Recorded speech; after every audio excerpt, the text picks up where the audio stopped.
बच्चों, आज हम कक्षा 10वीं के अध्याय 7 निर्देशांक ज्यामिति के अंतर्गत प्रश्नावली 7.3 का उदाहरण क्रमांक 13 सरल करेंगे, जिसमें हम देख रहे हैं कि बिंदुओं P -1.53, Q 6-2 और R -3-4 से बनने वाले त्रिभुज का क्षेत्रफल हमें ज्ञात करना है।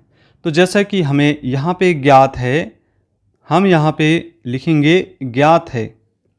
बिंदु ज्ञात है हमें क्रमशः, ये वाले पॉइंट लिख लेते हैं। तो ये लिखेंगे हम x1 बराबर 1.5 और y1 बराबर 3 और इसी प्रकार से x2 बराबर 6, y2 बराबर -2 और x3 बराबर -3 और y3 बराबर 4। तो ये हमें बिंदु क्रमशः ज्ञात हैं। निर्देशांक से हमने ये मान लिख लिए। त्रिभुज ABC का क्षेत्रफल 1/2 x1 y2 y3 और x2 y3 y1 धन x3 y1 y2 के बराबर होता है। मान रखेंगे यहाँ पे, जैसा कि हम यहाँ पे मान रखते हैं।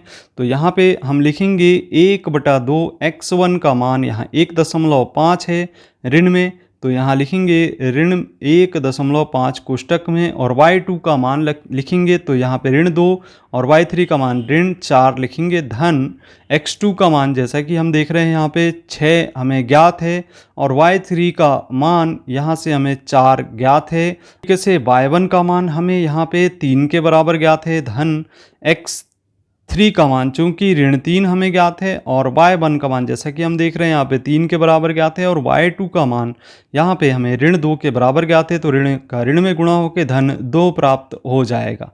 अब बच्चों, यहाँ पर हम मान रख के इसे हम योग करते हैं। इसके बाद यहाँ पे आप देखते हैं कि यहाँ ऋण 1.5 ज्ञात है और ऋण 4 और ऋण 2 बराबर ऋण 6 होता है।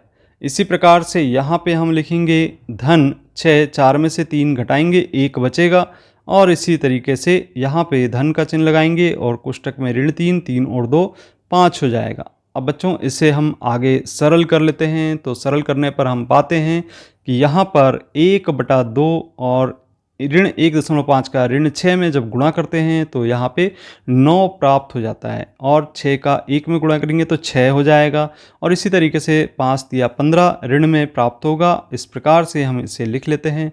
अब यहाँ पे हम देख रहे हैं कि 9 और 6 15 होता है और 15 ऋण 15 बराबर 0 प्राप्त हो जाता है।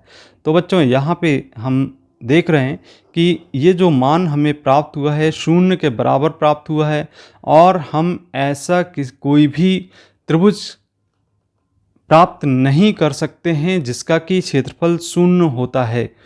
तो इसके जो त्रिभुज के शीर्ष संरेखी होंगे, तो यहाँ पे हम लिखेंगे शीर्ष संरेखी होंगे, अर्थात एक ही रेखा पर स्थित होंगे। तो इस प्रकार से इस प्रश्न को हम सरल कर लेते हैं। इसी प्रकार के प्रश्नों के वीडियो को देखने के लिए आप चैनल को जरूर सब्सक्राइब करें। मिलते हैं अगले वीडियो में। धन्यवाद।